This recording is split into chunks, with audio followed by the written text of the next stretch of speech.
This is a video on how to prepare for an exciting and challenging new way of life, also known as running. There are a few common misconceptions when it comes to running, and a few things most all people start off overlook. We will cover a few of the above as well as train you on to prep for this activity.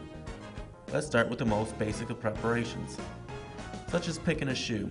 The most common misconception when it comes to picking a shoe is that any shoe with a large price tag is the best to go with. For one, you have to make sure the shoe you are using is an actual running shoe. This means no basketball shoes, no casual shoes or dress shoes, as these are not made specifically for running. And you can leave yourself open for injury. Not only do you need to make sure you have a running shoe, but the right running shoe.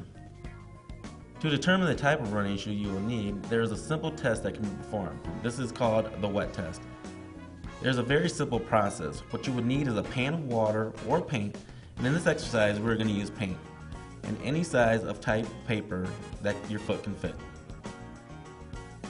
Pick a foot and stick it in the paint. Take that same foot and place it on a piece of paper. You will notice the arc of your foot has one of three variances. 1. Your arc is far in, which indicates a high arc. 2. Your arc is out more or showing more on paper, which indicates a normal arc. And finally 3. There is not spacing for an arc at all and indicates a matter of a flat foot. Okay, so now we have a good shoe. Let's get started. Let's start with stretching. When should you stretch? The best time to stretch is right after some type of warm-up. This can be a short walk or mild run, but the idea is to break a mild sweat. Once this is achieved, we can assume that your muscles are warm. It is not a good idea to stretch cold muscles or run without stretching.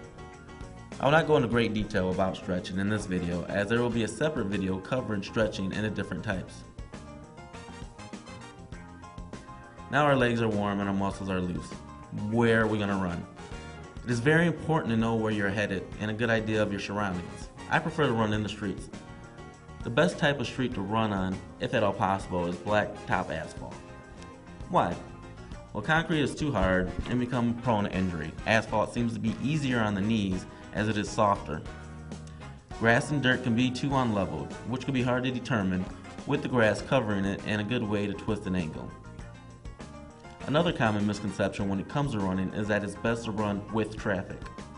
This is untrue, as you cannot see cars coming and they may not be paying attention to you. Running against traffic allows the driver to see you and you to see the driver, which betters your chances for a safer run. Now we've gone through the misconceptions, the best type of shoes to use, and the right road conditions to use. Let's start running. In our next video, we will talk about weather conditions, tracking your times, and what it takes to take your run even further.